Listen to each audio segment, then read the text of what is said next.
decide what to do. Before our love is through, stop denying yourself things that's good for you. Looks like we are through. To me it's nothing new. I've got a feeling for your love. See my point of view. Everybody, I hope everyone can hear me okay. Nope. Let's see if I can make this work. Aha! Yes, there we go. Live and wonderfully well. So much on tonight's show, don't even know where to start. Well, I do know where to start, but there's so much to cover. Right, I'll give a quick summary. Oh, I've swapped chairs with Arnie. Hang on a second. Hello from Arnie as well. Hello. Hello. He's just out of camera today. I think he's zoomed in on. Ah! Oh, there he is. Hello, hello, hello, hello. Hello, everyone. Right. Got some very exciting stuff. Hang on. Where's the... Little Baron singing there. Oh, wow. We got loads of people online already. Hello. Let's just give chance to people to log in. Hello, Gavin Lloyd. I think Johnny was hot off the blocks today. 10-2. Already logged in. There's Alan Reese, Robert Pierce. Ah, Lego. We're going to have a chat with Lego later. We're going to try do a little bit of live online stuff. So, like I ruined the show for Rob because he's nervous already. He said, so there we go. He'll be fine. Just a little chat. Di Carey, Tudor Williams, Julian Baker. Thank you. David Mosley. Brilliant. Yeah, guten Abend. Mark Austin, Hugh Evans. Right, everyone's here. This is great. Oh, excuse me a second. Not putting my teeth out. I just brushed my teeth. What happened there? Right, okay, so let's give an idea. I got some very rare photographs of Alan Wilson. I don't think they've been seen anywhere particularly before. So I'm looking forward to sharing those. What else are we going to be looking at? Updates on, yeah. Oh, loads of stuff. Anyway, let's just go straight into it. I think that's the best. Let's fade this music down. Hey, Chris Wood. Yeah, you did manage to catch the start. Live as well. Thank you very much for that, Baron. And please don't forget, we still have some in stock of the St. Patrick Rock music CDs. Still time to get them for a Christmas present. You couldn't do much better than that. And make me and Baron very happy if we could sell some more of those, please. Right, let's quickly through the comments. Another thing I'm hoping to do tonight, especially with so many people online already, which is fantastic. Please fire away with any questions. Going to go for a more interactive show today. This is a real one for us Wilson and Blackett fans tonight. I want to get sort of chat. I know some weeks is kind of a long discussion about a particular point, almost a presentation. A little bit different tonight. Okay. Speaking of presentations and stuff, hang on a second. So I change computers. I have to get everything on screen for this. Hang on. Oh, I feel refreshed now. Let's have a look. Where's the presentation? Ah! Okay, Arnie B. Yep. Quick job for you. See the PowerPoint presentation on there? Yes. Which I just about to cancel that. Whoop, if you save it onto there. Right, I'll do on some other things while we're waiting for that to come through. Okay, right. Okay, let's get started. Updates on the book Architecture of Power, please. Ah, Paul Coles, thank you very much. Wonderful. How about that for an update? You just asked the most perfect question. The books are in, which I mentioned last week. So, very exciting. Did I mention it last week? I'm not sure. Anyway, no, they arrived during the week. Take a breath, Ross. Slow down. It's been a very exciting and a very busy week, so please bear with me. This arrived during the week. Must have been Thursday, I think. We got them all out on Friday. So very pleased. And as you can see, the slightly redesigned unicorn now with the correct tail, lion's tail, and the goat's hooves. What stream is it today? I beg your pardon, what stream? What stream is it? What number? Oh, 30. Anyway, we'll do. I'm just thinking pass it over. Sorry about the interruption there. So thank you for asking that. So you should be receiving them. Monday, tomorrow morning, I hope. The pre-sales are fantastic. If you want to order more, we've got some there. So this book is great. And I'll just also have to remember to welcome all those people viewing for the first time, because it's growing and growing. The channel's just passed 1,200 subscribers, and the views keep going up as well. So thank you everybody for spreading the word, coming back time and time again, telling your friends, letting people know what's going on. And I could just read the back blurb very quickly. In 1666, London has suffered plague, fire, famine and war. Was this coincidence or acts of God? I don't read the whole thing. But the point was that the Great Fire of London, there was a parliamentary report saying that was done deliberately. And there's a lot of evidence in this book to show that the plague was also deliberate, as were the wars of the time and the famine. So you got the 4 biblical revenges of, you got fire, pestilence, famine and war, okay? So that's the way that was done. And then from that, what you will find is there was a whole thing about rebuilding London, and there was a clash of ideologies where you had the city, who the Stuarts blamed for cutting off the head of their father, Charles I, at the end of the Civil War. They could not forgive that, so that's why they brought this their terror, if you like, back on their own capital city. By the way, did you know, surprised me the other day, that even today, so 2020, we're talking 1666, oh my goodness, 150 years, hang on, my brain's gone, 300, what's wrong with me, 350 years ago, 340 odd years ago, the Queen of England, or Queen of Britain and Northern Ireland, Queen Elizabeth II, let's call her that, has to ask permission to enter into the City of London. How about that? In her own country, she can actually walk straight in. City of London has its own legal jurisdiction, its own police. If you look at the city, if you're in London, you'll see these little pillars dotted around, and they mark City of London. I should show some images on screen, couldn't I? Whoop. Don't drop that. So anyway, and what's most curious about it, of course, what's amusing, if you look at the emblems on the City of London, which is, I should try and bring one on screen quickly. It's quite a funny one if you know some of your Britain's hidden history. The fans out there. Hang on, let's just put Google in there. Arnie, could you slot that in somewhere? Because I've got a problem. Because I've got the speaker and the camera on, so I'm going to do it. Okay, let's bear that. Yeah. Thank you, Arnie. I don't know what you just did. Plugged it in. Plugged it in. Don't get technical with me, son. City of London. Here we go. I'm sure you all know this. Slight detour. Immediately. I've only just started. I'm already into a detour. Alright, what's the things you notice about this, okay? Let's see if we can get that full screen, shall we? Come on, let's go full screen. Oh, that's interesting. I didn't look for this. We all know St. George's and the Union Jack, but our city actually has a flag of its own. What's this? My London.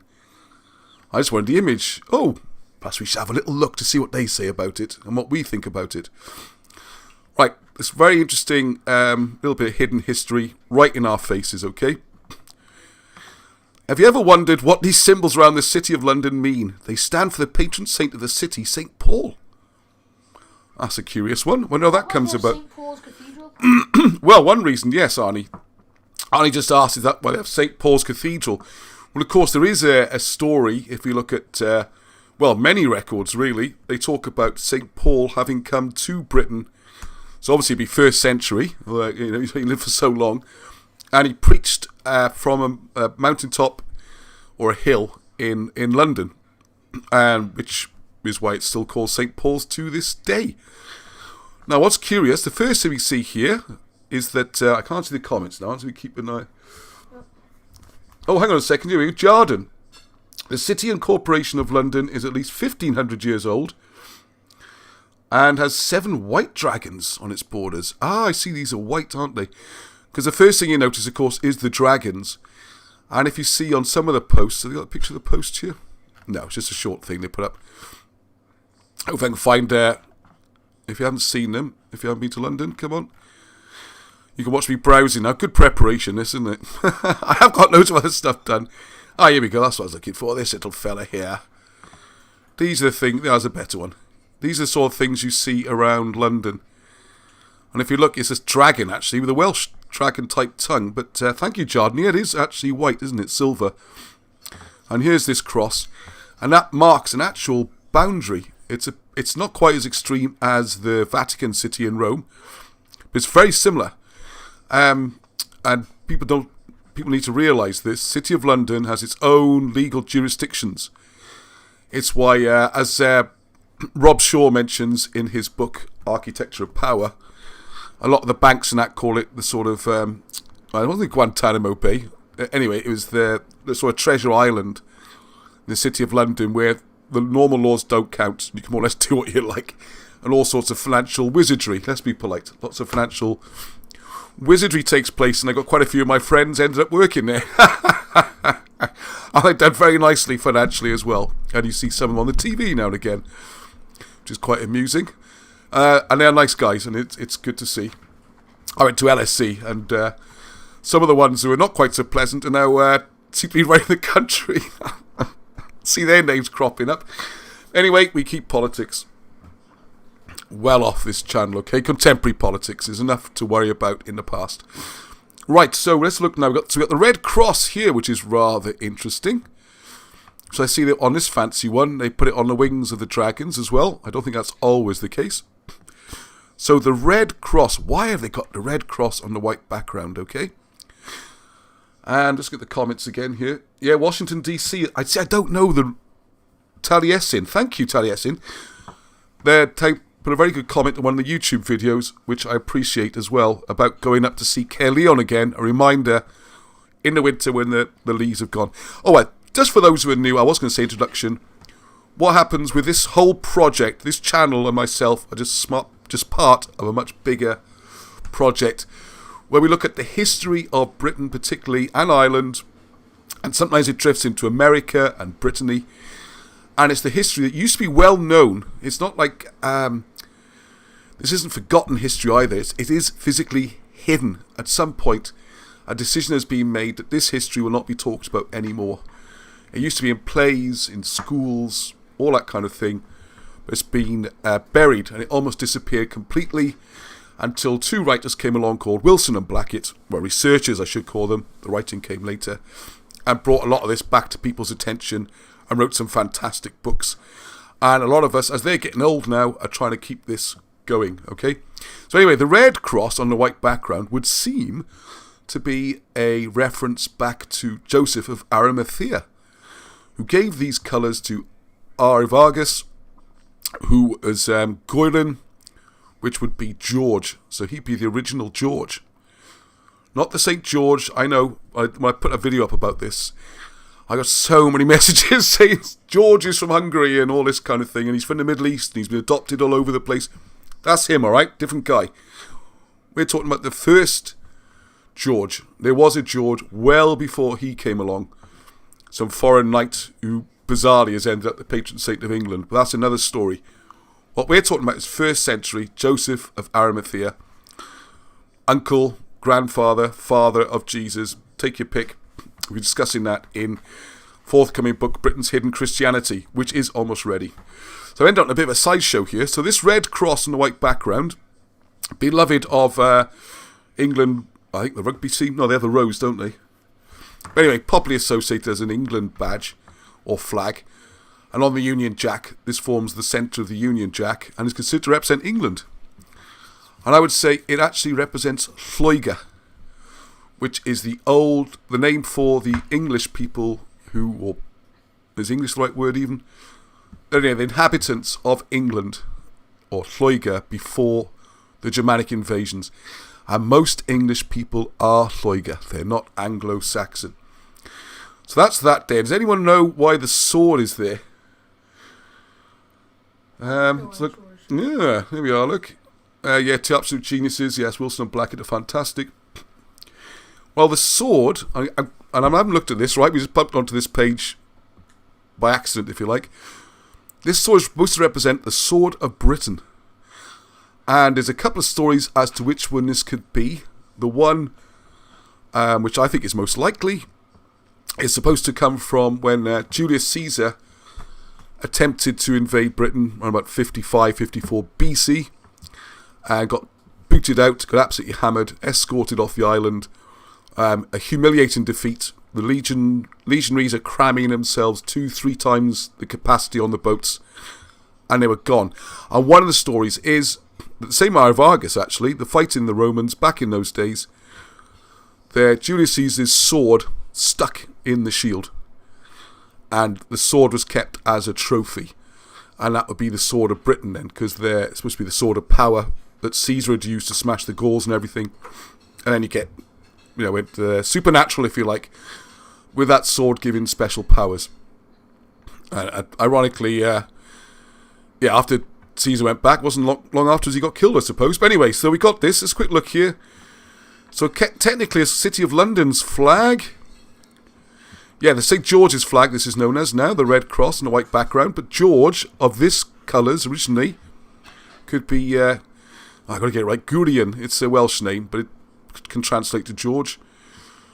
Yeah, the upturned sword. Come on, what's the sword for? The red and white crest, which features 2 dragons and plays on the bollards and the like. Well, the City of London's flag is derived from the ancient standard. London's financial district is the historical centre, has been a hub for trade since Roman times. Actually, about 500 years before the Romans, at least. The symbol of martyrdom of St. Paul. I thought a cross was a symbol of martyrdom rather than a sword. It's supposed to symbolise a sword that kills St. Paul, who's been the patron saint of the city since the 13th century. So here's an example of hidden as opposed to what you can see. It's not just been forgotten, it's been another history put over the top. So he has different kind of versions of where the sword comes from and stuff. Okay. Right, complete sideshow. I think the trade call that knitting, I think, where you got a couple of minutes to right on. What's happened to, where is this now? Where is it? What do you call it? It's called the presentation. It's called BHH Latest. BHH Latest, that's exciting. It's one of the PowerPoints. Yeah, okay, thank you very much. Alright, they call it knitting in the trade, don't they? But I went a bit over because I wanted to talk about that. Right, oh yeah, one of the things also related to this, I should put the graphics on the screen, is the unicorn. And I want people to give me some help on this, please. Hope you can see that. It's a bit shiny again, isn't it? I should put the graphic on the screen. Anyway, the point with the unicorn is that the way I've drawn it on here is that the unicorn is still wearing the crown, because that's the Stuarts, they're the royals, they're the crown, and the lion represents the city, and the lion's reaching up, trying to get the crown. And if you look at the coat of arms, the modern one, there are chains around the crown. So something to think about what that's all about. Why is that in chains? And the crown is on the lion, of course. So there we go. There's lots going on in this cover, which you might work out or have the fun too. And there's lots more pictures inside. And it goes to the whole psychology and thinking of why these crazy people did sort of crazy things that they did do. Okay, right, a couple of little items here from this week. Hang on a second. Sorry, 1 sec, a bit slow today. From current slide, there we go. Right, this is one story which caught our interest. And thank you very much. Oop, hang on. Sorry, why is that there? Computer's gone crazy. I want to go backwards. I can't do it like that. I had this set up on my other computer. Right, okay, so if you've seen this... Hang on, this one first. Apologies. You might have seen this story, which has come out this week. Thank you to Mandy McCourt again for sharing this one. And this incredible piece of a mosaic has been found, and there's a Guardian story about it. And again, Cool. Yeah, it is very cool, isn't it? Thank you, Arnie. Yeah, it's beautiful. Well, they just found it on the floor. Well, I think they dug down to get to it. I don't know. That's a good question, actually. How far? But what's interesting, what caught my eye as well, I'll bring the article on screen. I'm trying to put 10 things at once here now. What have I done? Uh-oh. I do want to do that. I know that much. Right. So if anyone else saw this article, go and have a look at it yourself as well. That's all the best YouTubers say. Right, here we go. Alright, it's the same article. So it's a 5th century discovery suggests the break with Rome did not cause steep decline in living standards at all. I think, well, that's good news. What they're basically saying is that they still go with a date of 410, 409 for the Romans leaving. Wilson and Blackett's research and other things would suggest that it was way before then the Romans left. But anyway, the point's the same. For once, they're not finding something, just assuming it must be Roman. I'd love to know why they didn't, I gotta register to read it. I can read it on my computer, I can't read it on this one.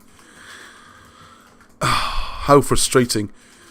Anyway, life at the start of the Dark Ages in Britain is generally thought of as a pretty uncomfortable time, and all this kind of stuff. I'd like you to go and look at the article if you can. I'll put this back on. If you search for it on The Guardian, I'm sure you'll find it. The interesting points about it that stand out. For one, it's so funny. It describes this mosaic and this floor in any possible way you can think of without using the word British. It's incredible, okay? You think, what is going on here? They've got this jargon phrase of calling sub-Roman. And I'm sure it's some technical way of saying came after the Romans, but sub-Romans, not very pleasant. And it's amazing because they're still even there trying to somehow create this idea that it must be the Anglo-Saxons must have been earlier than they even thought. And what this led me to think about was another dig which went on recently. Well, I say recently, it's actually about 6 years ago now, but the reports came out more recently. And I became more aware of it more recently, which is this bizarre one, which I have mentioned before. And again, I'd like you to go and look for it. The keywords for searching for it are Barrow Clump, or I would just type this whole thing in. A prehistoric burial mound, an Anglo-Saxon cemetery at Barrow Clump, Salisbury Plain. What's fascinating about this is, for a start, are we dealing with people who should declare an interest, really? Because it's called, how do you say that? Wessex Archaeology. Sorry, they've shortened it to Wessex Arch. So we've already come from a few things, just want to mention quickly before I go on with the show, is that the first one is, where's the term Wessex come from? Have you thought about where the word Wessex comes from?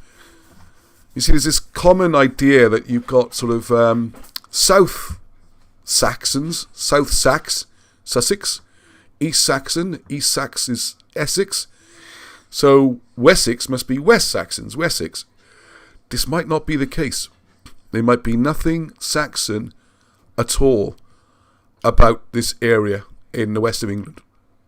And I've been on the, and I would suggest go on to the Anglo-Saxon, if you're on Facebook, go to the Anglo-Saxon Historical Group. Very, very interesting people, very polite, great discussions, and they're actually been quite open to the idea of what I'm suggesting. And I've also had some very good discussions with archaeologists, including people who worked on this dig and prepared the documents. And what it comes down to, if you, well, for a start, the position you're taking is that the term Wessex might be derived from Gewisse.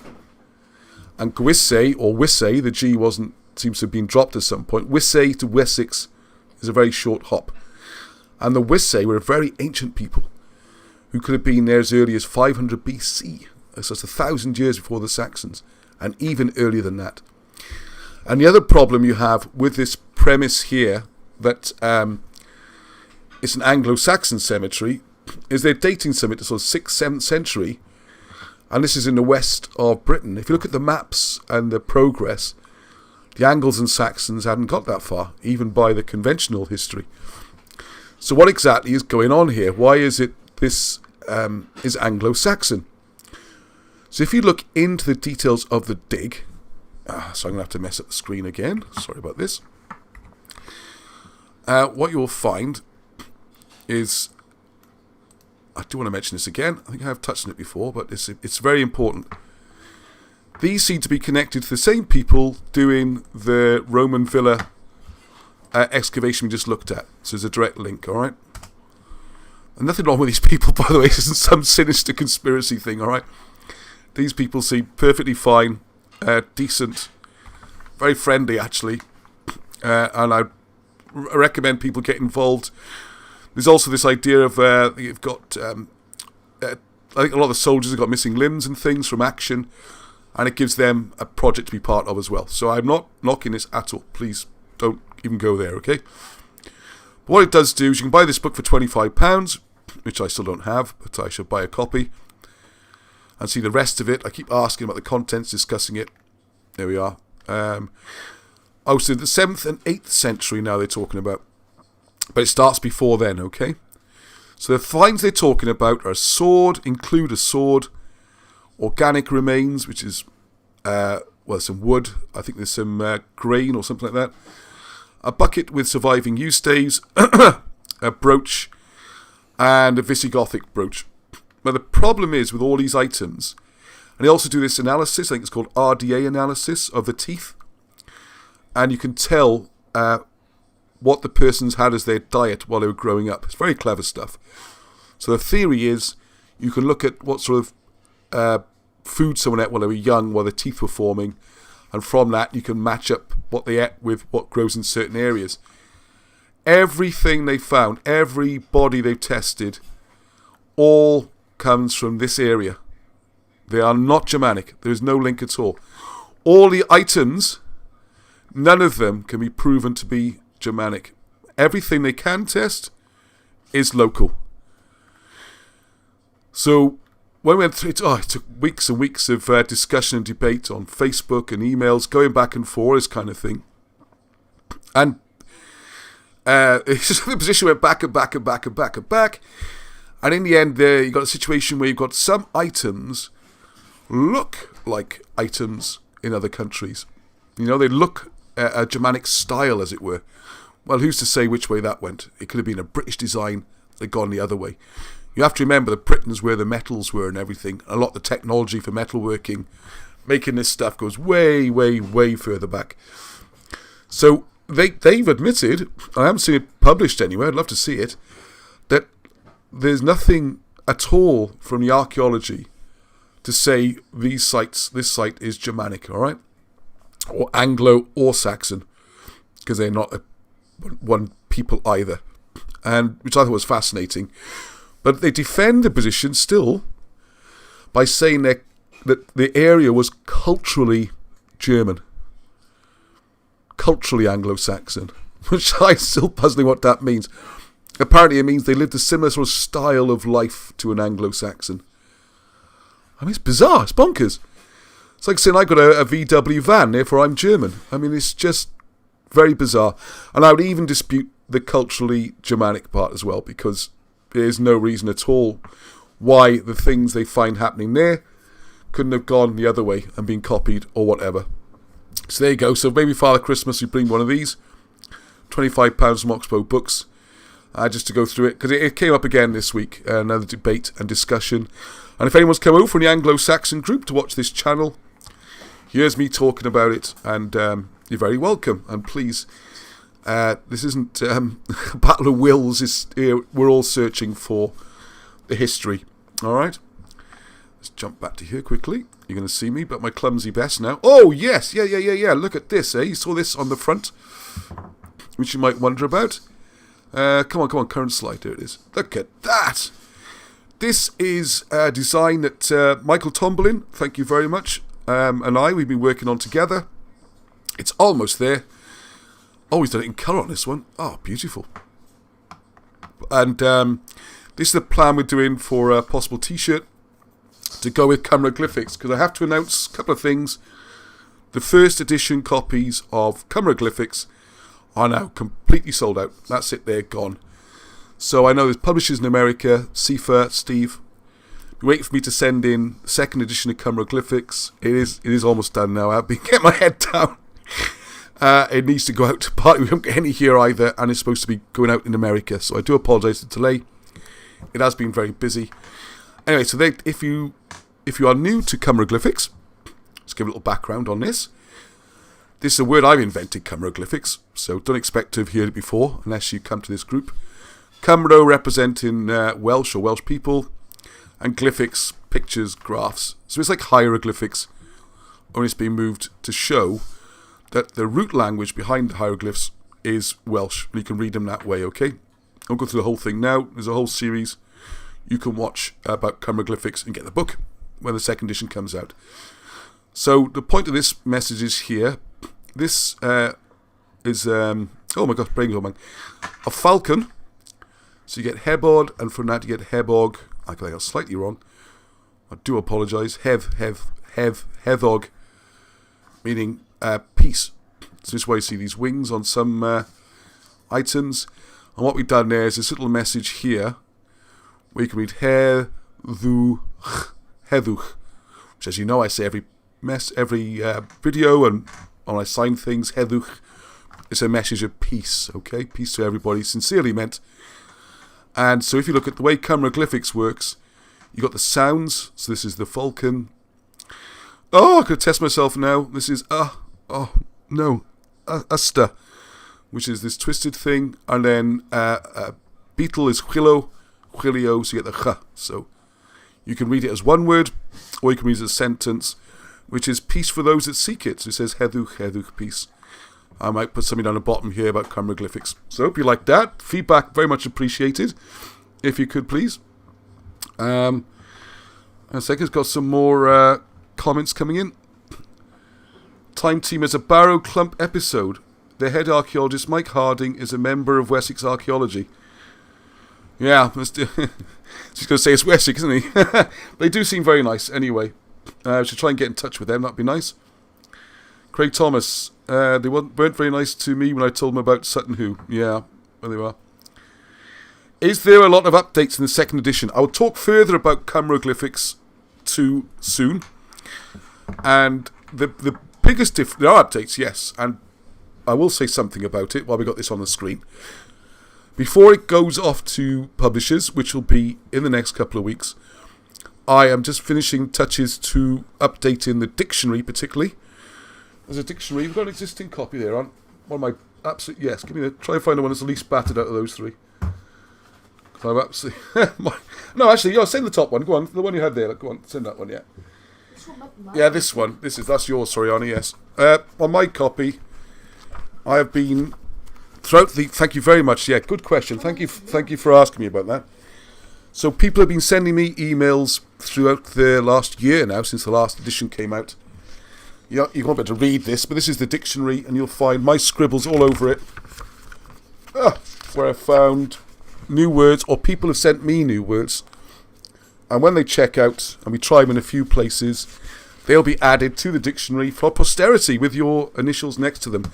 So if anyone's got any more Cameroglyphics they want to go through, send them through, please do. And also there's lots of... there's no real corrections, nothing's really wrong in here, it's great.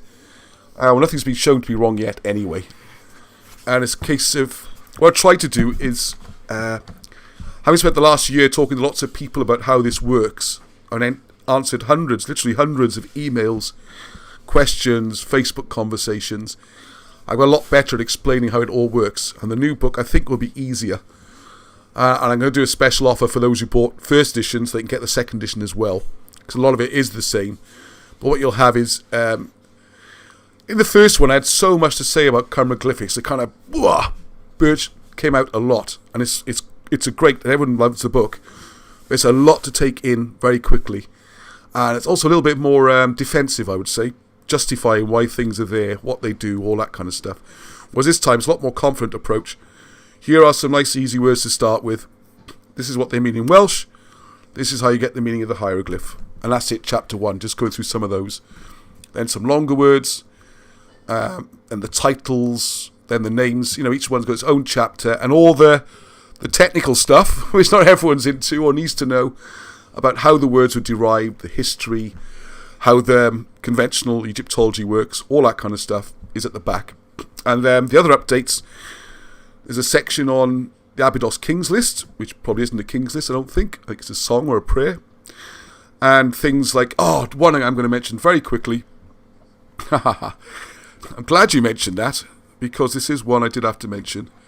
Oh, hang on, screen's gone crazy. What am I doing? There's a bit of controversy this week.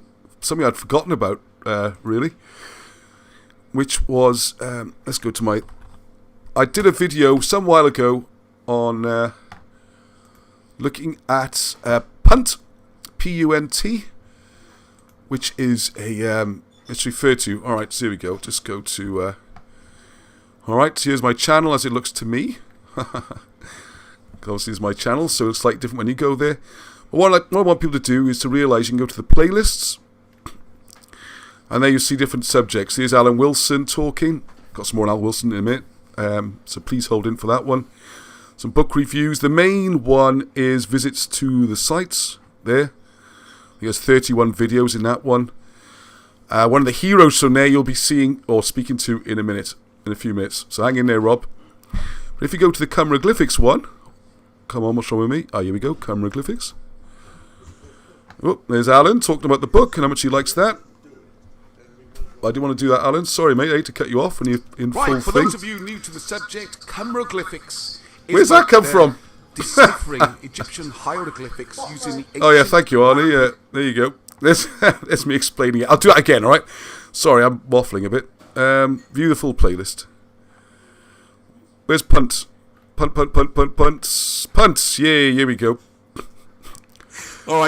Alright, so I actually don't want to see the video. You can go to it some other time. But what I've sent, the ancient empire of Punt, is it an academic invention because there's nothing that actually says Punt on hieroglyphs? And also, well, end of the day, why would you have a sign for Punt in the wrong place? Anyway, unfortunately, so quite a few viewers, people from Somalia, you can see the comments on there. I've taken it as some sort of insult, so I want to explain now. Hopefully everything's okay. I'm not saying there's no empires in the Horn of Africa, or that there was never kingdoms in the Horn of Africa, or that there was no trade with luxury goods. It was obviously very prosperous in the Horn of Africa and the Arabian Gulf. It's just that a trade with Egypt went as far as southern India, Sri Lanka, all over the world. And the sign Punt appears next to the trade goods. So what academics have tried to do is make that into an empire. I don't want the sound. Enough of this noisy bloke there. I think there's a map and stuff. Rather than go through it all again now. And you can see exotic goods. And what the academics have tried to do is, there's the word. That's how Punt is put together. And what they've done, they've just gone punt, punnet, and they've left out these two. Alright, so it's all, it's nonsense, the academic one. And you can see how it works with Cameroglyphics, and how it's a blessing on journeys, it would seem. And then you got the idea this map covers. So it's no offence meant, it's not safe, because the problem is in part of Somalia now, unknown to me at the time I did this video, there is actually an area called a Puntland. It's a big region, renamed in 1998 to follow this finding on the hieroglyph. So you suddenly get yourself into deep waters without meaning to. Anyway, I've got to speed things up because I know what the time is. Oh my goodness. Right, it's going to be a long one tonight, just to warn you. Because I need to... should we speak to... I've got to do the thing from Bob. I've got to do this one. I have to do this from Bob. Oh, it's 30. 40? Yeah, it chose 30. Oh, episode 30. Thank you, Arnie. Distracted me there. Oh yeah, this is another piece of artwork. So to get some feedback on, please. I've redrawn these portraits of Wilson and Blackett. I'm sure you recognise them. And this is going to... I think we'll do it for mugs. I think what I want to know, please, on the comments, as much as you can, and send me messages as well, is that... here we go. David Mosley, thank you. With Heduch already prominent at the top, wouldn't truth for those that seek it? Truth for those that seek it. Yeah, that could work. I'll have to change the... trouble is, the glyphs in the middle at the moment. Read that, so I could change those to one for truth. That'd be interesting. Yeah, if you... I have viewers in Sudan, Somalia. Yeah, it does sound great having viewers in Somalia and the Horn of Africa, though I'm not actually sure they watched the video before commenting. Hopefully they've watched the video since and realised that it's about the reading of the word and not some sort of swipe at the Horn of Africa. When are the the t-shirts available. Right. Oh, good. Right. People interested in the t-shirts. That's good. We'll do those as soon as possible. I want to put up and get some feedback first. If people like designs. Same with the mugs. The mugs are going to be a limited run, I think. So we're going to do those. And if people send some ideas and what sort of goods would you like? Because I think some t-shirts would be great. But I know a lot of. I'm not sure all Britain's hidden history folk a bit. Are t-shirt wearers? I don't know. Are they? Maybe it's some ties or cravats or something fancy. But I think the mugs would be good, or even cappuccino cups. So we got that in line. Just let people know they're coming along. Right. I thought I had this map from Bob in the presentation. That's weird. Okay. Right, now I got to think now. Hang on a second. Where's my map from Bob? I just want to say a quick one here. There's a follow-up from Bob Morgan. Because last... You have to excuse me 1 second. Live 30, there it is. Oh, you're watching me on screen. I just realised. You can see all these pictures are coming up. Everything's there except... here we go. Right, okay. There we go. There's an open book. Right, if you remember last week, I was speaking with concern that there's going to be a new... what do you call it? Wind turbine. Those horrible big windmill things for making electricity. Fairly close to the Lionstone, and we're very concerned about it. Thank you to whoever sent me the email at the time. I can't remember exactly who it was. Was it Dixie? One of the regulars, anyway, had seen an article and asked me to look into it. And I broadcast it on the show here, and got some great replies. Thank you very much. Hugh Evans, and most noticeably, Bob Morgan as well. And Bob sent this wonderful thing here, which is a map, and he sent me a detailed email, which I'd like to just go through quickly, please. Just watched last night's YouTube live stream in which we referred to a proposed new wind farm in the vicinity of the Lionstone. For new people who aren't aware of it, I better say something. This circle here, which Bob has done the map, is beautiful. I love it when he sends me stuff. It's all done, ready to go. This is called Two in a Glow. So it's like the mound or the shining place of worship and or enlightenment. And this is where the Ark of the Covenant is said to be buried. Or it was there anyway. If someone's had it out of there, I don't know. But this is the ancient place where the Ark of the Covenant was brought. And if you look, you can see other videos on this. A few fields across. Up here, Bob has kindly marked where the Lionstone is. And there's Clan Wunno Church. And that's another interesting one. Who is Wunno or Gwynno or Gwynno? And is that actually a saint or is it a made-up name? That is a big, deep one. Which Craig, hope you're still watching, Craig Walters.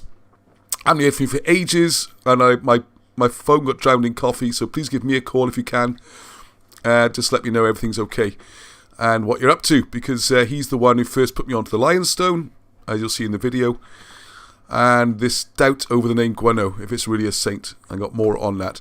Anyway, so look at this.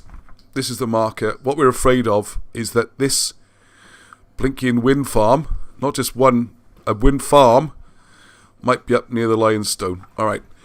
So anyway, the Lionstone, this is going back to Bob's letter. The Lionstone is located on land that forms part of Mynachdy Farm. I can trace no new wind farm planning application that pertains to Mynachdy Farm. There are, of course, 2 existing 68-metre blade tip height wind turbines in the fields northwest of the stone. Now, I have seen those, but they are, off the map up there. If you see my video going to the Lionstone, you see me walk past them. They're a good landmark for finding them, okay? So they were granted planning consent 18th September 2015.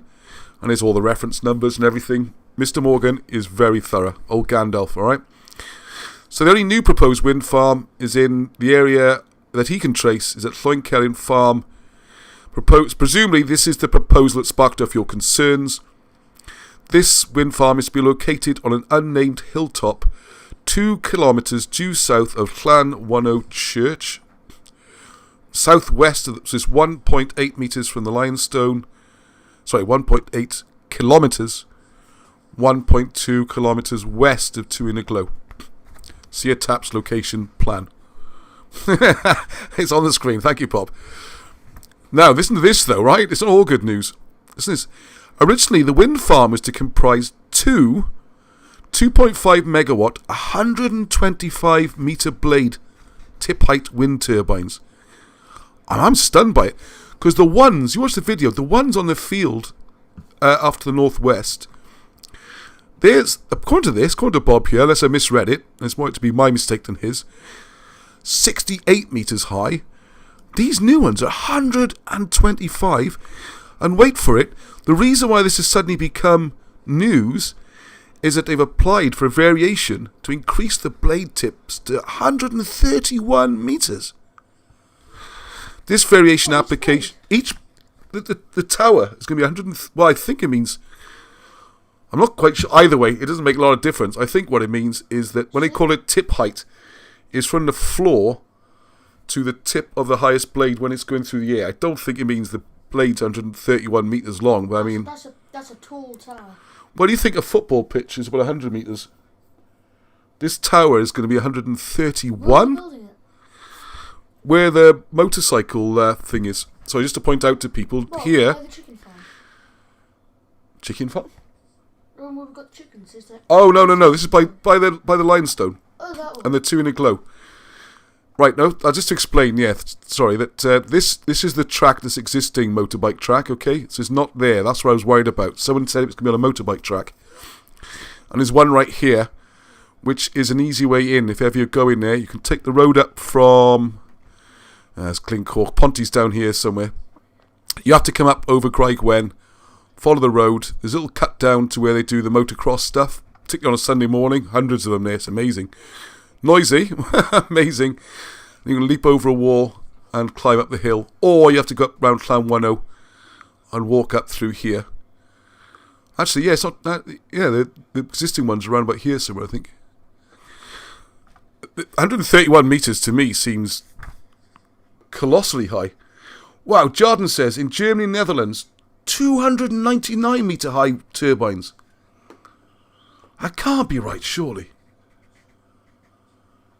Wales is becoming the energy colony. Wow.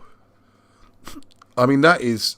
Yeah, David Mosley's confirmed this. The total height, base of tower, to tip of a vertical blade. How fast? Well, I mean, that's beyond I saw. I mean, the ones at the moment... Yeah, how fast with the tips of the blades? Anyone know? No, how fast is the... Yeah, the tips of the blades. Yeah, how fast the tip blade's around? moving. Because it shocked me. Because when you see the... Bob Morgan used to work in that industry for a long time, okay, decades, so he knows his business. And what shocked me is one of the blades going round on the existing ones, like up one of the Gaia or somewhere, the tip's going like 400 miles an hour. He doesn't look it because the middle's going quite slowly, but it's a bit like those ice dance teams. The one on the edge is going really fast, right? Poor. I mean, 131 meters? And also, what is the material cost for the metal to build one? Well, yeah, let's not get into the whole argument about turbines right now anyway. So no development shall take place until the applicant or agents or successors, this is where you come in and we come in, has secured agreement for a written scheme of historic environment mitigation. And there's all the technical stuff there. So what it is, they have to check with archaeologists if there's going to be any anything of historical interest that's going to get ruined. Well, it's not, I mean, it's a kilometre away, but if it's 131 metres, wow. And it could be a wind farm. It says 2 here, but you know, it's like, well, these things, once a couple are up, it could be, I mean, one of the guy now, I think I counted last time I was up there, 72? Oh, that was just spot the quiz question. I did a picture from St. Peter's Church, and I panned around, and you had to see how many you could count. I made it 72, I mean. So you need this condition. So Bob's last note on here, an archaeological desktop assessment report number 1389 of the proposed wind farm site was undertaken by Archaeology Wales Limited, based in Llanidloes, Powys. So if anyone from Archaeology Wales wants to get in touch, that would be great. This concluded that there was moderate potential of encountering archaeological remains. The report recommended an archaeological watching brief is conducted during any ground intrusion works relating to the erection of the turbines. So it's got a condition 25 in the planning consent. Any more information, Bob will let me know. So there we go. Slightly disturbing. And Hugh Evans pointed out something as well, which I'm sure Bob will know about. The other thing to bear in mind, which no one, well, I never thought of before, is these massive towers have to be linked to the electricity grid. And so there's massive cables have to go somewhere. And to do that, they have to dig a huge trench. So it's not just the towers, it's the trench as well. Well, we need to find out where that trench is going. I mean, it could cut through something very important. And with all those people, and I'm coming over to this view more and more, I used to be Mr. Cynical, who were interested in the sort of spiritual feel of it and the air and all that over such what could be a world heritage site.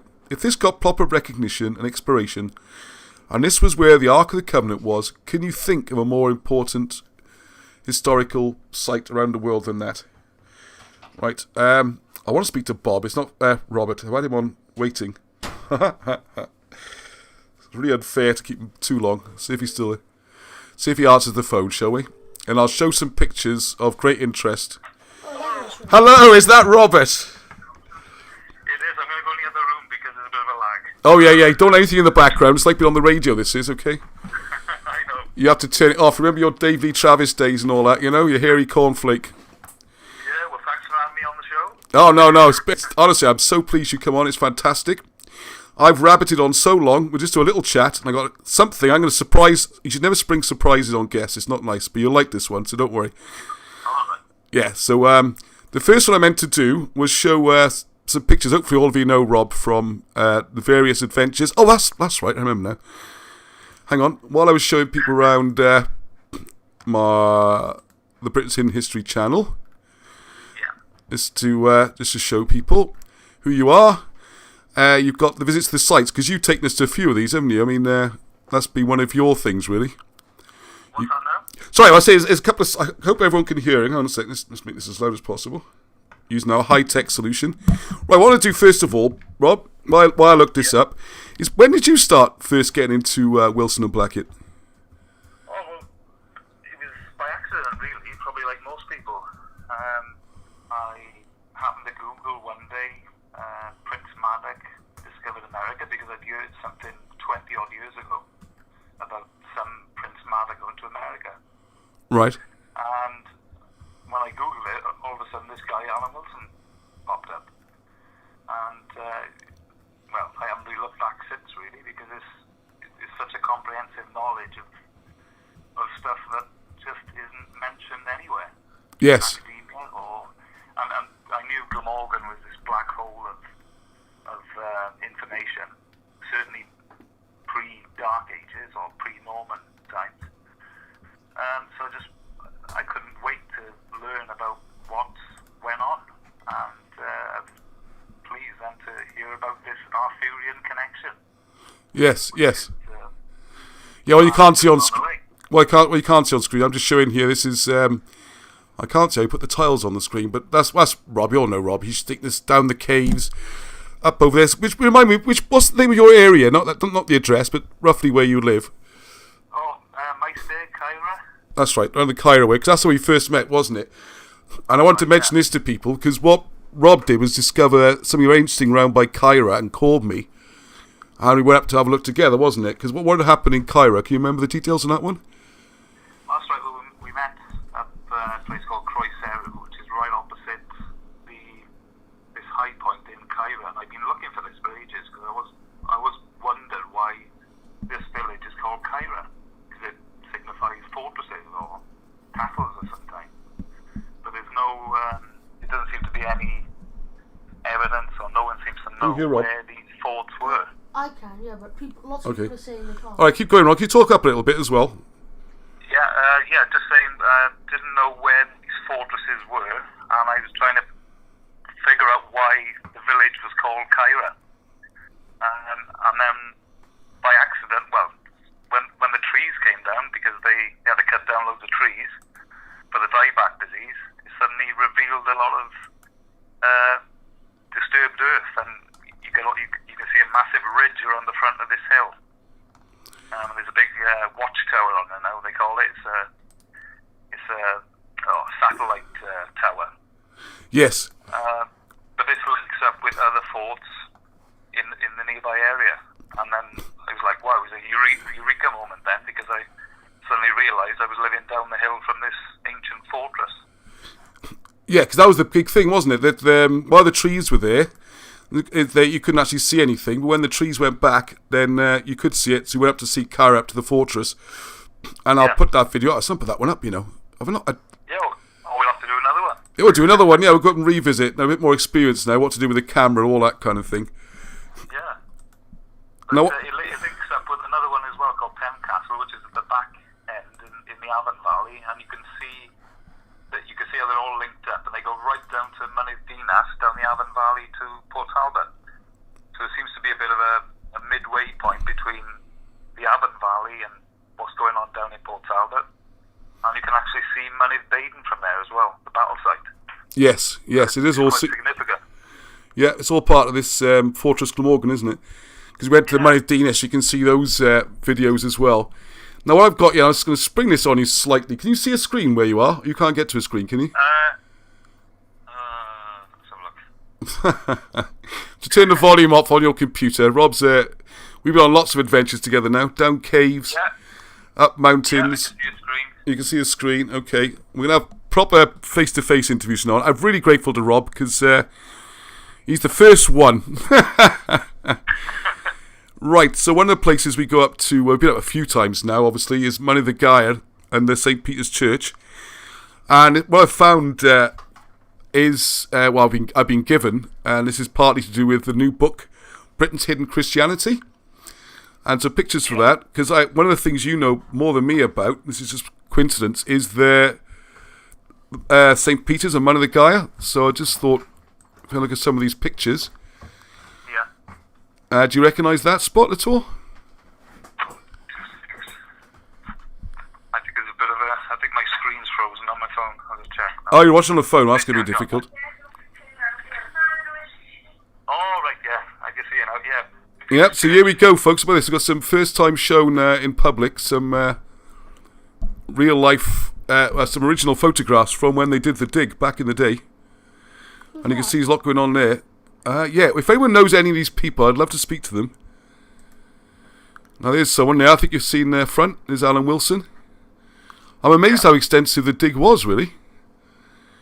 Yeah, and they've got a big tent thing over it, didn't they, as well? Yes, yeah, we've got a picture of the tent in a minute. And I think that gentleman in the blue top in the middle looks like Grant Barclay, who's the editor on some of these books. Yes, I think it is. Looks like him, doesn't it, from the pictures? And I think that's Alan. Well, Alan's one of these two. And I think that's Barrow marking out down the bottom, isn't it? Yeah, and there's a guy, I don't know if he's on, I don't think he's in any pictures, but he's from Maesteg, and he's called Richard Melbourne, and I think he was the one who actually found the Electrum cross. Right. With Rex Artorius, is it, on it? I can't remember what the inscription was. Yeah, I think that's where the Artorius Rex from, isn't it? Yeah. Yeah, so they found that. They found a cauldron axe, a little small cauldron axe. And also they reckon they found the big sword-shaped Artorius Rex stone as well. Yeah, just to explain those people about what a cauldron axe is. Cauldron is straight. It's not always straight-edged, but to carve it onto wood makes life easier. You get a little axe which you can chop into a strip of wood, which would then be your message. I think that's how it's supposed to work, isn't it? Into sticks, and I think it was reused then in the time of Glyndŵr, Owain Glyndŵr. Oh, really? Okay. Messages. But obviously it would have had a much earlier source as well. Yes. That's interesting. Yeah, we got a few more of these. And there we are, them erecting the tent, which I have to say makes perfect sense. It's a shame we can't have a tent up there all the time to protect this site a bit. Because because the stones are disappearing, it seems, don't they? It seems to be getting smaller and smaller. Well, look at the size of those walls there. I mean, they look dramatically bigger than anything I've seen up there. Yeah. I haven't seen anything that high at all. Because what they did, I mean, Alan Wilson's thinking again, was that they missed the summer, not their fault. The authorities, they applied, again, for new people who don't know this, can you remember the history of the church there? Well, I mean, it was going to be Church of England would just get rid of it, I think, weren't they? That was the situation. Yeah, didn't he buy it from the Church of Wales? I think it was. Yeah, Church in Wales, sorry, isn't it? Yeah, they obviously they didn't realise the significance of it, and they must have been rubbing their hands together, knowing they had this location that was now their property. That's right, yes. So I mean, obviously we don't know the ins and outs of No, but what seems to have happened is it became very embarrassing for the church that they'd sold this. And then suddenly Wilson and Blackett were announcing to the world, obviously they didn't say before they bought it, after they bought the site, they're announcing to the world, hey, guess what? We think we got one of the world's oldest churches. Yeah. Not only is the original church... Yeah, sorry, carry on, yeah. I was just saying they would have had the research then before that, so they would have worked out and sort of deduced where this place would have been, roughly, and it turns out to be in the place where all the there's a lot of British kings apparently buried there, up on Money the Guy, so it's a really significant place by the looks of it. Well, that's the big thing, isn't it? Because not only have you got they say the 1st century, early birth of Christianity type stuff going on in this area, and you got Trevran, the town of Bran, just down the hill, and Llanilid, that's the circle we go to, the world's oldest Christian church, possibly, all in the area. It also seems to be the place where the treachery of the long lives happens, doesn't it? Yeah, well, apparently the tradition is that there's 363 bodies buried up on that western end of Money the Gaia. And I think it's like a trig point now, with there's nothing there to see anymore, but there must have been one large memorial to this horrific event, really. Yeah, because they supposed to have a peace conference, aren't they, after the British had won the war, apparently. I think it's the time of Vortigern. Yeah. Was it the 440s, something like that? Well, between the 440s and 460, perhaps, 450s, I would say. Right, okay. And then it's obviously the time of Vortigern, and obviously the British kings are not happy, and it looks like Taithfalt, who was the son of Taithfin, then was elected after this massacre, because in the genealogies it says that Taithfalt is the son of, or rather, he succeeded Niniel. Right. So I'm thinking Niniel was probably killed in this conference. Right, along with a lot of other very senior people, it would seem. Yeah, so rather than Taithfalt being Niniel's son, it looks like he succeeded him, because obviously in some genealogies he's the son of Taithrin. Yeah, because Niniel could have had his followers or descendants wiped out as well in the same situation. Yeah, and for 363 nobles to be killed, I mean, it must have been chaos. Yeah, I mean, just locked the head off the whole country, haven't you then, really? All the ruling families and stuff. Yeah. See, I tell you, Rob's good at this stuff. He's more a historian, particularly on the Arthurian era. And it's more of an enthusiast, really, for Alan Wilson stuff, because it just shone a light, really, on stuff that we're not taught. I mean, people in Glamorgan don't know anything about what went on before 1066. It's not promoted, it's not talked about. Certainly in academia. Well, apart from the Romans, don't forget. Apart from the Romans, yeah. Which triumphantly marched out in 410, apparently, but then you've got all these accounts through the Roman period of the line of British kings persisting right the way through. Yes. So it's very strange, and this is the reason we're looking into this stuff, and thank God you are doing it, because it's, as you say, it could have been lost forever. Yeah, well, thank God, I'm just picking up the baton and keeping it going, isn't it? Yeah, we've got a growing team of people now. It's getting better and better. Yeah. So I've just got I'm just flicking through some more pictures here I've been given. Which are rather... Yeah. But it's fabulous what you've done, because you're keeping this alive. You're keeping all Alan Wilson's work alive, and he himself has alluded to the fact that he's made mistakes in the past, but that's how you make progress. Yeah, what's the old saying? If you haven't made a mistake, you haven't made anything, isn't it? You know, it's crazy, this defensive wall that we keep coming up against with the mainstream, if you like, because you have to be prepared, and this is important for us to remember as a Britain's Hidden History group as well, and I think we are very good at this, is you have a position that can change rather than I know and it's absolute. And the word belief always worries me. It's not about belief. You're looking at the evidence you've got, and it's showing this. You know, this is where it's taking you. The evidence is taking you to a certain place. Yeah. You can have ideas beyond that, but belief starts to become dangerous, doesn't it? It starts to become a sort of religious type thing if you're not careful. Yeah, and I just find it odd that, all these ancient documents written in Welsh, they're not really taken seriously. I mean, why not?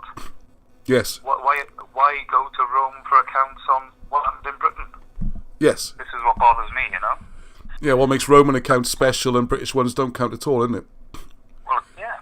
It's something for everyone to get into, really, and to find out and learn about and question things. That's the main thing. Yeah, 'cause, I mean, that's what we spend most of our time. We talk a lot, don't we, you know? And Yeah. generally what we talk about is things like, what do you think of this date and where do you think this goes? And Rob's the one, actually I got a few books to return to you.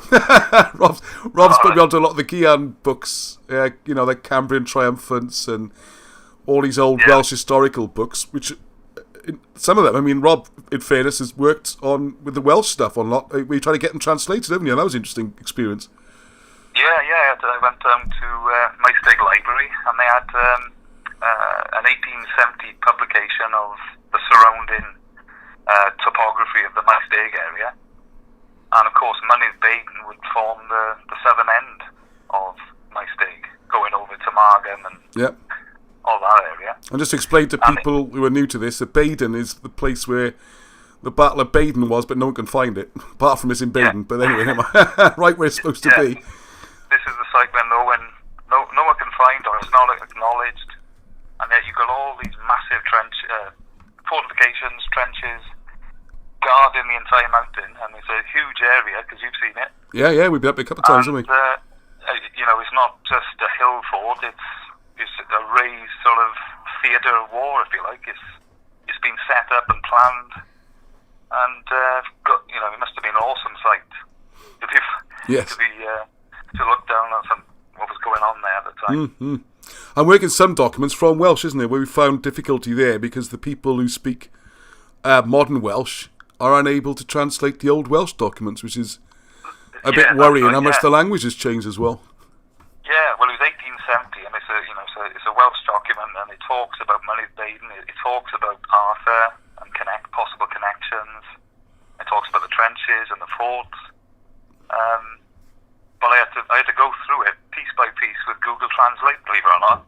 Oh, that's how you do it in the end. All the Welsh speakers I took it to, they were saying, "Oh, that's proper old Welsh, that is." They got a few words in, and then there was a certain word which is no longer used in modern Welsh. So it was difficult for them to translate. Yeah, it is worrying how much Welsh is changing, isn't it? Because so much of our history and old documents, it's hard enough getting able to read them as it is, and if people don't even know the same language, it's going to be even more difficult. Yeah. When people pick up, from what we're doing. Yeah, so it's good. It's thank goodness for this, really, that we're keeping an older style of Welsh alive as well. So people got reference to older words for the same thing. Yeah, and the more people we can get involved, the better. And there's a good picture on the screen now. That's with the full tent set up. It was a big old operation, wasn't it? Bigger than I thought it was. Yeah, it must have been. You did say that he had a couple of hundred volunteers went up there, I think. Yeah, well, this is what we discovered as well. When something is happening, people are not as apathetic and lethargic as you think. I mean, this group, it's only really a year and a bit we've been making any real serious work on this.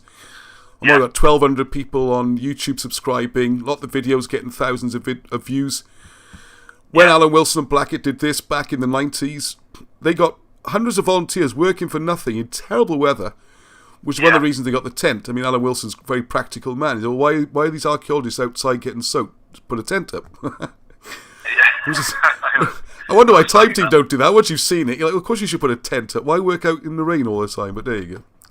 Yeah, it must be part of being an archaeologist. You've got to be exposed. Yeah, we get some good comments as well here. So, and I'll just show a couple more. I like the black and white picture. I think that's an even older one, I think. Quite dramatic. Very high there. Yeah. Oh, I can go backwards. Yeah, so one of the reasons I'm showing this to people, and feel free to copy them, download, pause the videos, do whatever you like. Because we want to get information out there. I'm not copyrighting everything or anything like that. I've been giving these pictures to use. I think that's Alan there. He was quite red-haired, wasn't he, in the old days, it seems. You can't tell a lot of the pictures. He was very... so you can... Yeah, he was always quite a stocky bloke as well. Yeah, he's full-figured. Yeah, I like that, to see him going well, almost 90 years old, because I'm fairly full-figured myself. Robust physique, I call it. Robust, yeah. What did your teacher used to say, Arnie? I'm not overweight. I'm just what was it? Not fat. He's just easy to see. Easy to see. That's it. So you would think there would be language experts out there who'd want to learn and keep alive Old Welsh, says Chris Wood. Yes, I agree. Yeah. I think there's more people going to be turned on to this research as it goes on. I mean, even people who are studying the mainstream history surely must be asking questions as to why, none of these fortresses or anything are celebrated. They're not marked. It's they're bizarre, isn't it? Yeah. I mean, I don't know if we should maybe try putting some signage up by St. Peter's Church at least. So I'm not sure you were with me that particular time. I was with David, I think, and we were walking up there. And his group, as we were walking up the hill, a group of students were coming the other way. I think they're European mainland rather than British. Yeah. And they were just a nice, friendly bunch. We said, "Oh yeah, what have you seen on your walks?" "Oh yeah, we had a quick look at the old church up there." And that was it. They didn't know any better. Why would they? There's no way of finding out anything. Yeah, it's not mentioned on the maps as being a point of interest. The things you mentioned, the burial sites of the kings, Cameroglyphics being up there, and the monument to the soldiers that used to be up there, all these things. Well, the highest point is Toyn Caradog. It's the burial mound of Caradog. So that surely warrants some form of archaeological exploration, surely on its own. Yes. That's without the other things like Myrig and Uther Pendragon's being there. And yes, and it should be on a map at least, shouldn't it? And maybe, we should even have a sign by the church explaining because when they did the archaeology, they found at least 7 different layers. I think it was at least 7 layers where the churches had over time been rebuilt and burnt down and various things had happened. Because one of the curious ones then was trying to tie in one of the destruction of a church or burnt out churches to the comet, wasn't it? This is one of the around about 562. I think they did find some vitrified stone there with sort of human skeletons melted into the stone as well. So it signifies great heat, so it could have been that. And that's worth looking at as well. Because you got all the Scottish vitrified forts. Yes. With the top courses of stone that are fused together. And like I say, up in Scotland, I bet there's they could be doing a lot up there with this research, I think, as well. There could be British nobles buried up in lowland Scotland. Absolutely, yeah. Well, what amazes me, if you watch all... I was going to put up another video about the vitrified forts and that, because the bizarre thing is that if you look at all the official research, like National Geographic have done projects and various other people, they all fail to generate the heat, and the only people who have use a box furnace, it's called. So you make a very small stone structure, they call it like a little model of a fort or castle, then they put it inside a box furnace, then they burn it.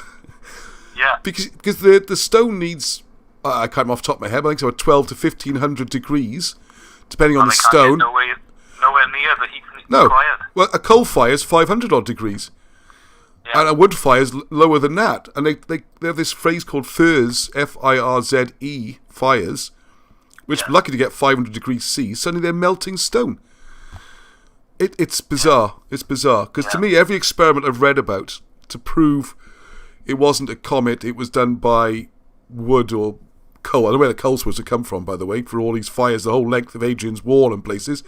Anyway, this come from somewhere. The more details you read about the experiment, you realise that, no, it obviously wasn't that. It's like disproving themselves. The stubbornness is bizarre.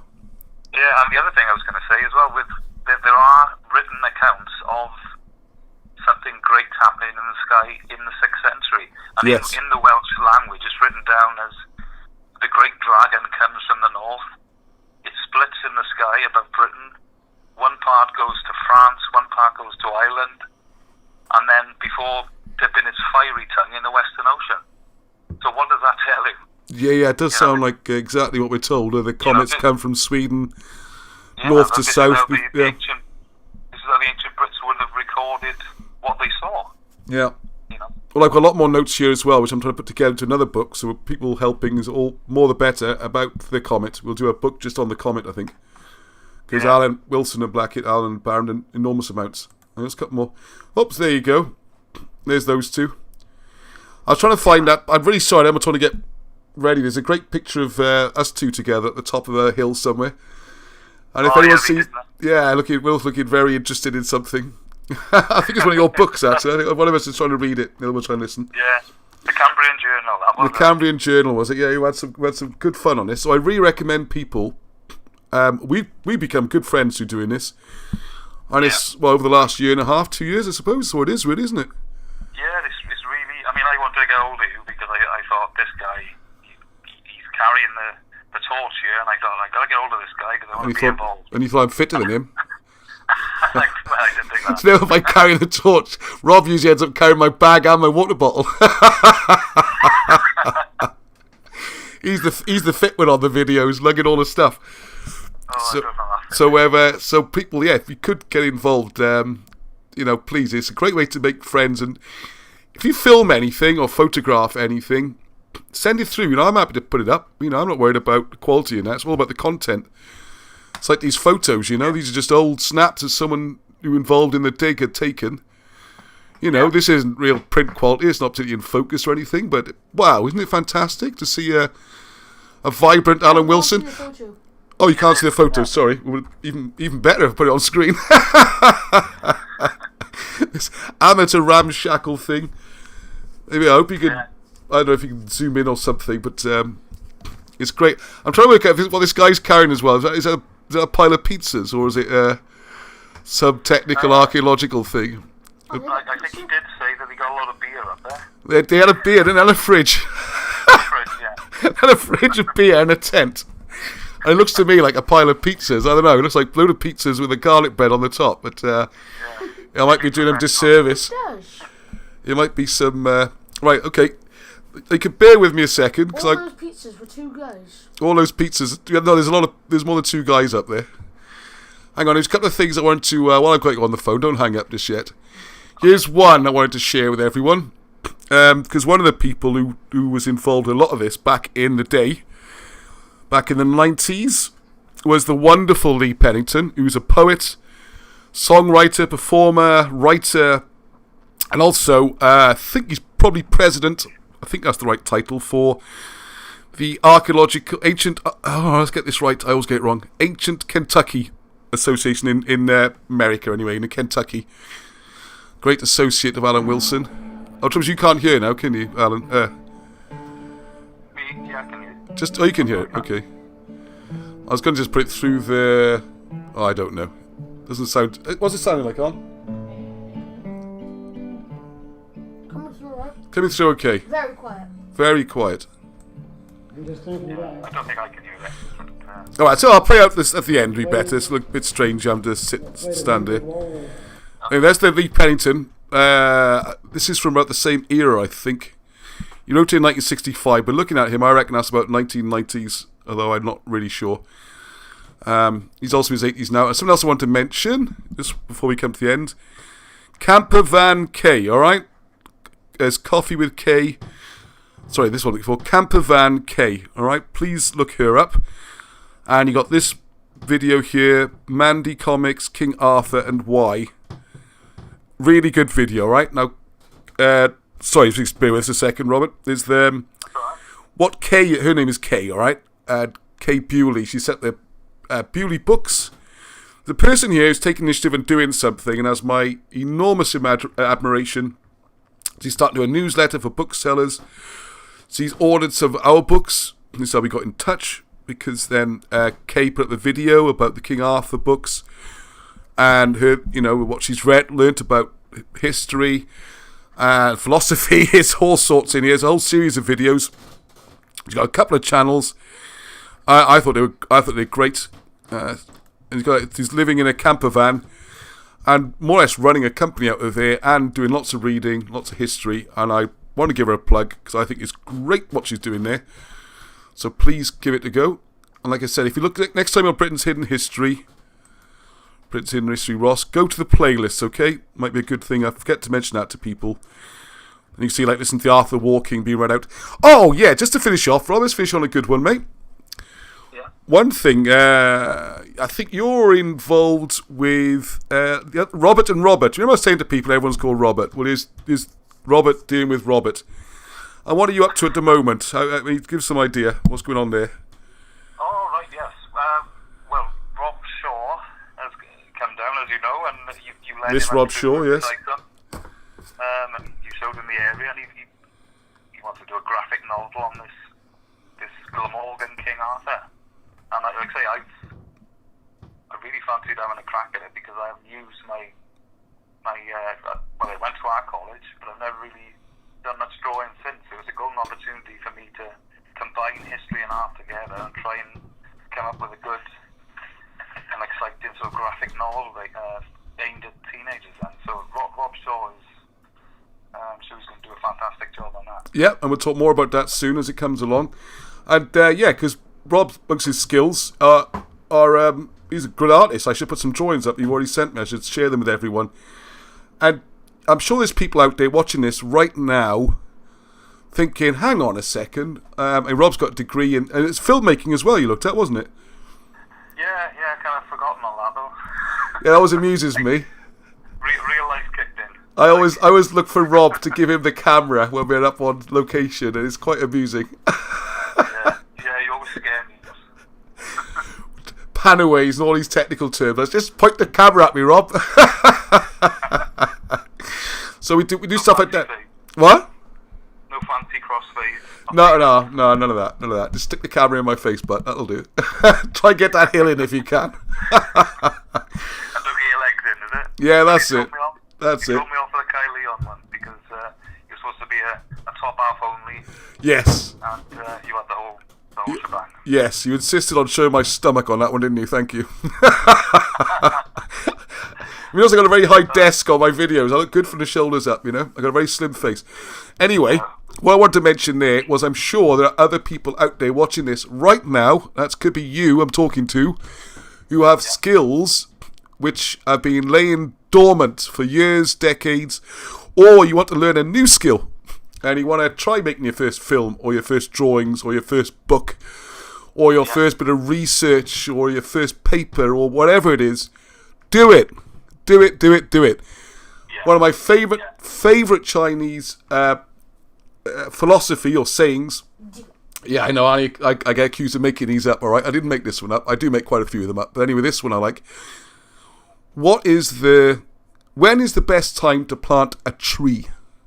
Have I told you this one, Rob? No. I told everyone this one. Anyway, the answer is you don't get fruit for a long time from a tree, you see. So the answer is the best time to plant a tree is about 20 years ago. All right? Yeah, I like that. You've missed it. So the next best time to plant a tree is now, all right? So don't wait for next week or anything. Get a pen, paper out, whatever, and write something down now what you want to do. And get involved. And it's all here to support you. Rob Shaw's got his book published. And it's fantastic, all right? There's someone else who I keep putting on here. Here's Karen Sawyer. I mentioned her last week. There's a book she did herself, which was The Dangerous Men, which is Dangerous Man. It's not meant to be sexist. Most of them are men, and it's got Alan Wilson interview in there, David Icke interview, lots of other people who are. I hate the word alternative, but you know what I mean when I say it. All right. So she did that, and also Karen organised the ARC 3 authentic history convention, which you'll see in the videos below in the video lists, where you can see people like Alan Wilson speaking. You know that ARC speech he does? That's him at his best, I think, really. That's a great video, that one. I mean, it's classic. If you're new to this, you want to know what it's all about, that one video will get you up and running brilliantly. Karen's done that. She's not like multi-millionaire, and Rob's never. You've got a few million stashed away, Rob? Somewhere. Yeah. Somewhere, yeah. He can't find it. Obviously, I can't find my millions either, so he doesn't need that. What he needs is an attitude and do it, all right? And what we have on our side is we've got.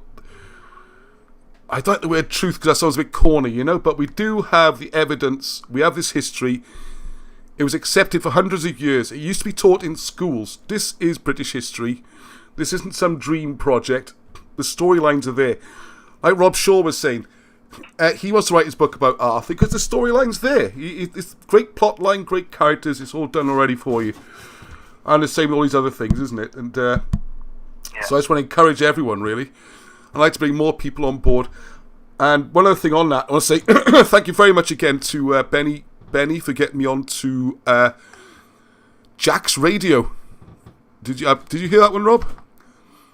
I'm not sure if you caught that one. Didn't know I was on there, did you? Jack's Radio. I did see one of the Benny Babbles podcasts. Yeah, same guy was interviewing me on this one. And I'm going to give that a quick plug as well, because this... hang on. I think I've turned the sound off, I hope I have. Anyway, Jack's Radio looks like this, okay? You just go on there and you can just listen. You can look at... I haven't looked at the website before. Anyway, go to the presenters. And what I'm going to do is, I was on there last week, long chat about all this kind of thing. Benny, Geraint's great person. They need to put some more information on their website, I think. Oh, there we go. Breakfast show, Benny and Alex. Because it's an internet station, you can listen to this all around the world, alright? I might even do a regular spot on there soon. And that is one of these startup things. It's quite small. It's up in the valleys. And they've just cracked on and done it. And they're doing it. And I'm sure it's going to grow, alright? So tune in and have listen to that now and again as well. Even if it's called Jack's. Which, for those who are not in Wales, is an expression for someone from Swansea. Not beloved of Cardiff City fans. I don't know why they call that. Anyway, it's getting to 9:30 now, so thank you very much for coming on. Was there anything you wanted to say? Sorry, I should give you a chance to say something. I want to thank everyone that's doing all the really ancient stuff as well. You and all the other guys who are doing the star mounds and looking at the Cymric stuff from hundreds of years BC, thousands of years BC, or 2,000 years BC. Yeah. No, it could be further back than that even. All that ancient stuff as well is all linked in, and it's fantastic how much it's growing. So we just need to keep going, really, and be positive and look into it, keep searching for old books and clues. Yeah, I agree with that 100%. You're quite right. We've got Patricia, Mariah, there's other people making amazing progress about the Trojan War, the migrations to Britain. Whether or not there were two Trojan Wars, and maybe they weren't both over in Anatolia, which is quite an interesting one. I'm dying to tell people about that, but I can't. Well, I probably can. I'm not embargoed on that one, but I want to hold it back. Let's put it that way. And then another member of the group I want to give another word out to is Hugh Evans for a couple of reasons. One, he's just been absolute solid supporter throughout. He's a Patreon. So if you do want to help us support this work, please, we do need, I'd like to have the begging bowl out, which is why generally I'd rather sell you something, a book, or the Gwyllboeth games, all these kind of things. And the money, all the money goes to Wilson and Blackett to help them in their old age, keep them comfortable. Alright, you see the Gwyllboeth, I can't open there, we got one hand free. In there's 3 boards, one for the Welsh game, the Irish game, and the Scandinavian game, the pieces, the instructions. You can play these Dark Age games. Oh, hello, Arnie. Come in. No, I'm saying hello. Oh, you're saying hello. Okay, good. That's all good quality stuff. It's all wooden parts, no plastic, all that kind of thing. Ideal Christmas present, or for yourself. They're on the website. I've lost my track a bit now. What was I going to say? Say something, Rob. Oh, I'm just listening to you. Oh, yeah. Thank you. Oh, yeah, that was it. Yeah, you mentioned the ancients there. Sorry, yeah, and the other thing, Hugh Evans. That's right, Hugh. Sorry, Hugh. I know he's on the comments now. You can help with the Patreon supporters page, which I'll put in the description, which Hugh's always done, and he made a very big order and a generous gift just a few weeks ago, as did Sean. Sorry, I should put your full name on there, Sean. I do apologise. We've got 2 Seans, and I don't want to mix the head. Who actually bought a large amount of stuff and an extra bit on the top saying here's a tip for Alan for some beers, which is over £100. So all that money will be going straight up to Wilson and Blackett. That's quite a few beers, I think. Wherever you go for a beer, you can usually have a few out of that. So that is what we rely on, the sales, any donations, but mostly people like Robert here. I want to thank you because you're wonderful enthusiasm, the research you're doing, and I want to, quite often I ring Rob up and say, hey, where are we going to go? And then he'll come back a few days later and say, I've found this place worth a look at. So a lot of videos you see are off his initiative, not mine, okay? So I want to make that very clear to people. This is a team, and the more people involved, the better. Hey, Go back to Leon as well. or I wouldn't. When you scouted out beforehand, I didn't fancy climbing Mount Athenas once. You were up there about 3 times just to find the best way. So, Sherpa Rob. The only place you went too keen on was down the cave, wasn't it? Which is why I started calling you Legolas. Because you love the woods and hills much more than being underground. I couldn't get you to go in that little tunnel at the back, could I? Yes, that's for the dwarves. The dwarves. We'll move along from there. Anyway, I think it's time for everyone to go to bed. Oh, Arnie's nudging me. No? Oh, I thought you wanted to say something. Okay, yeah, we'll do more of those soon, because it's time of year now. Oh, man, there was something else I was going to say on that. There's a few places we got to go to anyway in the near future while it's winter, because don't say wait for the summer, anybody going somewhere. Go now. As well, lockdowns and all that stuff, but, go now if you can. Because actually, when all the vegetation, the green stuff has died back, like the ferns and everything we have a lot in Wales, but everywhere you've got leaves and trees and greenery, it all dies back, the herbs. You can see so much more. Very much like Rob's hometown there, Carai, where there was trees all over that hill and you couldn't see a thing. When they all got cut down and died back, then you could see the trenches. So, it's a good time of year actually to go out, isn't it? It is perfect, and it'd be good to go back to Lodge Hill and see what the views are from the top there, if you can see a bit more. Yes. We have to do that. Someone put that in the comments earlier. There we are. Oh, no, hello, Monica. Monica's on board. Hello. Oh, 7 hellos of Monica.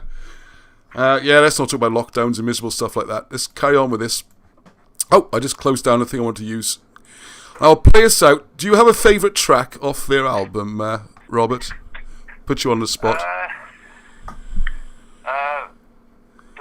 You can sing it. Go on. Okay, the Elvis rock the one. Yeah, man, look at that. See, that's the other thing we're going to have. We're going to have the BHH pop group, aren't we? Do you remember? Yeah, I'm not singing what you are. Maybe you're going to have a BHH pop group. Your missus is going to sing as well, isn't it? Yeah, Melissa will be involved. Yeah, that's it. I'll be screaming now and then. Okay, okay, now I've got to do the bedtime run now, yeah. Some of them got school tomorrow. Right, so thank you very much to everyone. I shall... Whoa, a bit too loud. Yeah, Arnie's term's finished. Bizarrely. I think this is the right tune. I usually start the show with this, but we're going to end with it tonight anyway, so... Thank you very much, Rob, for coming on. Yeah, thank you. And what we'll do next time, I think we'll have the face camera on. And then you'd be famous to the world. I want to see Melissa as well. I've never seen Melissa. She's seen me so many times, and I haven't seen her, so... This could be one hell of a week off. Excellent. Well, thank you very much, and keep going, buddy. Keep going, and we'll see each other soon. Yeah. Yeah, speak soon. All right. Overwoud. Hedwig. Hedwig, everyone. Bye bye. Good night. Good night. I don't know how to hang up, Rob. You're gonna have to do it. I've only got one hand. Right. As usual, I've been invaded. My transition. Oh yeah. This is where I'm gonna try the transition. Hang on, I'll put myself on screen so I can actually see. Yeah, but I'm not on my screen, am I? I can't see anything. Right, should we do it again? I can do the head move together now. Because you see 3 of you. There's one more there. Different one. None of these are Arnie, by the way. So anyway, until the next time, Heather. Hang on, did I have to... Oh, that's right, I've got like this. No, I didn't. Let's see how it came up. Bit slow. Oh, it's close. It's supposed to be like a sort of hand fade over to the picture. Bit slow. Oh, thanks a lot. I'm getting sledged from my own sons here. I try my best, okay? I'll tell you what, there's some good bellies on display there, actually. I think I'm full-figured. We got Alan Grant plus another. Oh, I'd love to know who all these people are, so please let me know if you can. Anyway, I've got to stop talking now, because people don't know where to turn off or not. I will leave the comments running a little bit longer, and I'll finally have a chance to look myself at the comments. I can't find it. I think it's there. There it is. Excellent. Wow, good turnout. Right, so thanks so much, everyone. I'm going to go kick these 2 up the stairs now and make sure they go to sleep.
day.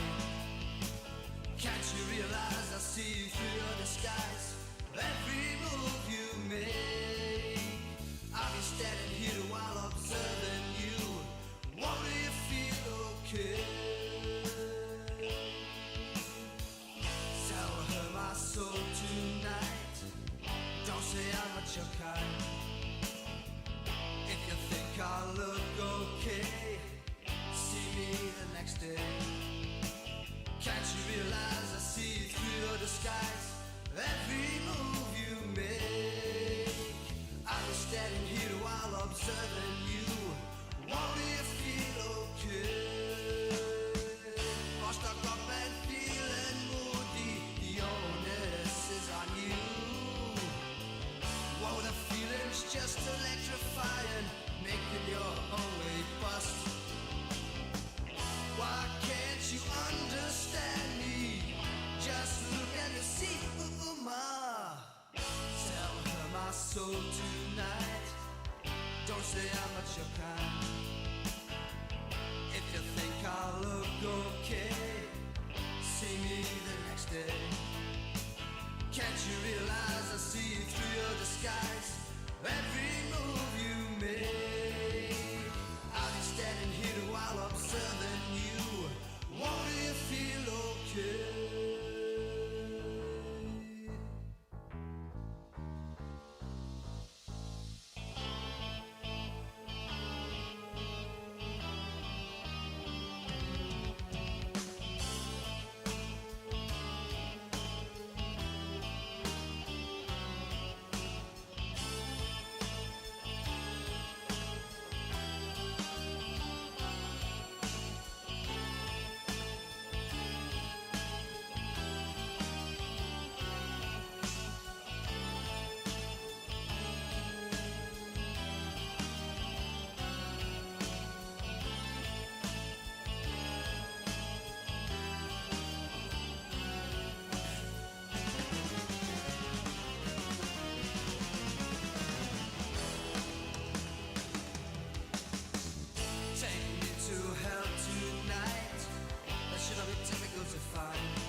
Like vomit there, avoid it like a plague. In the devil's eyes, would he give me bad advice? Every move he fakes, I'll be damned, let a punch of Lucifer. He'd probably make me stay.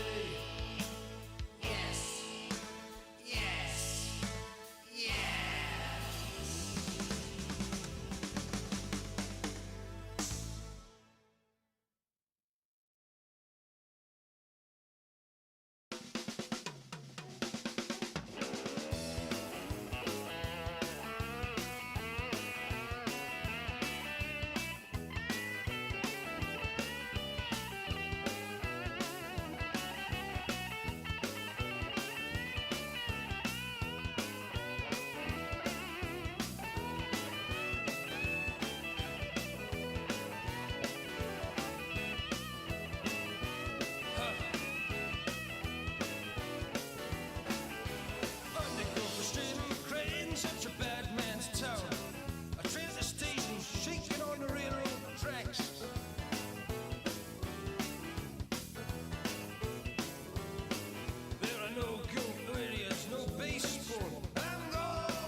There's a guy and a girl driving down the highway, you can tell.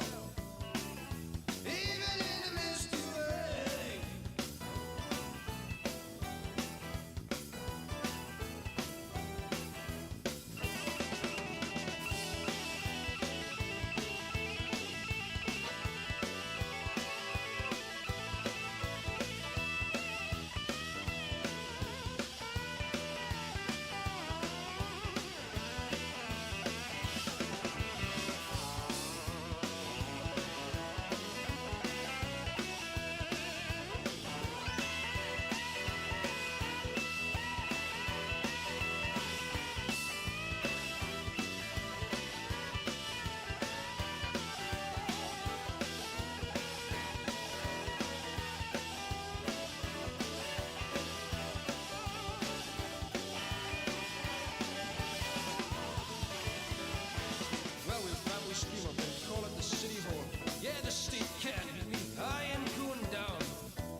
told me they never give a sick man even break.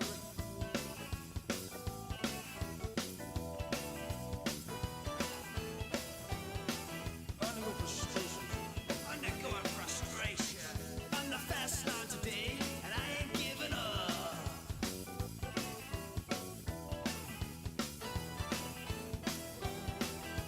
I need a bit help, and I'm gonna get it now.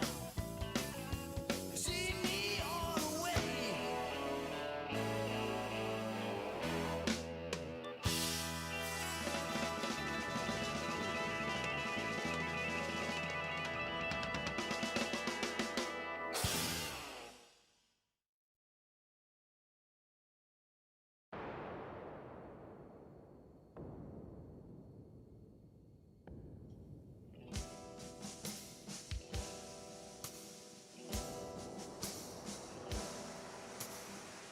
Stinking in the trench, stalking like a leech. It could conceive your conscience, all this further bitch. But what is the use? Dying like a fool. Would they give me credit, deserve ashes, or just to tally you? Buddy, no. No, no, no, no, never know. This scarlet fever makes me fall. Rest in habitus. See things in jails brew. Sell me a fago, mister. Let me stay at home. Then I pawn my watch. My pelvis aches and down. Saw so many things, piece of cheese before the blast had come.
That's the only way. I feel tired. Carnius, carotid, carnius.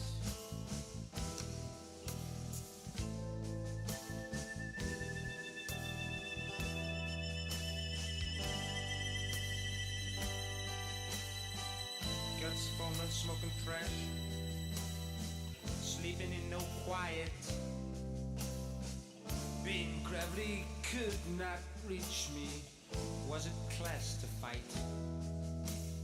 But what's the syllable? Would it set my soul? Brashness counts a lot. For what calendars could I keep? I took